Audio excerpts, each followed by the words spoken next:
আত্তাহিয়াতুর মাঝে বসে সকলে আমাদের দুই হাতের আঙ্গুলকে এরকম প্লাট করে রাখি, এরকম রাখি না? আত্তাহিয়াতু পড়তে পড়তে আশহাদু আল্লা ইলাহা ইল্লাল্লাহ আঙ্গুল তুলি, আবার পরে নামাই।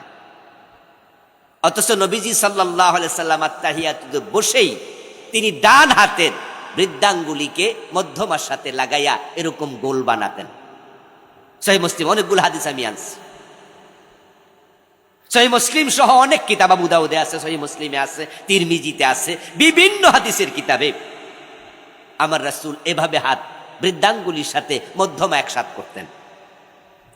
তারপরে বাকি যে দুই আঙ্গুল আছে ছোট ছোট, এগুলাকে ওই মধ্যমার সাথে এইভাবে গোল বানাতেন। আর এই আঙ্গুলটা তিনি তুলে রাখতেন, এক হাদিসে পাওয়া যায়। আর এক হাদিসে পাওয়া যায় তিনি মাঝে মাঝে একটু হালকা নাড়াতেন। তুলে রাখা এক হাদিস, হালকা নাড়ানো আর এক হাদিস। কিন্তু আমরা এইভাবে তুলেও রাখি না, হালকা নাড়াইও না, আমরা সমান করে রাখি। তো রাসূল তো সমান রাখতেন না, আপনি রাসূলকে ফলো না করার অনুমতি পেলেন কই?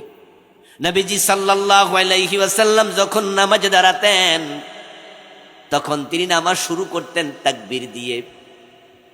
قال رسول الله صلى الله عليه وسلم افتتاحه التكبير واختتامه التسليم। নামাজ শুরু হবে আল্লাহু আকবার বলে, নামাজ শেষ হবে সালাম ফিরিয়ে। কিন্তু আমরা নামাজে দাঁড়ায়া মুসাল্লাত দোয়া পড়ি, যেটা ইন্নী ওয়াজ্জাহাতু ওয়াজহিয়া লিল্লাযী ফাতারাস সামাওয়াতি ওয়াল আরদা হানিফা। অধিকাংশ মুসল্লি আল্লাহু আকবার বলার আগে মুসাল্লাত দোয়া পড়ে, ইমাম তাকবীরে উলা দিয়া নামাজ শুরু করে দিয়েছে।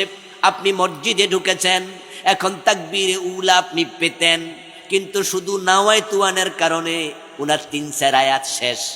আবার নাওয়াইতুয়ান আপনার ইন্নী ওয়াজ্জাহাতু কইয়া আবার নাওয়াইতুয়ান উসাল্লিয়া লিল্লাহি তাআলা, এই দোয়ার জন্য মক্তবে কত মাইর খাওয়া লাগছে।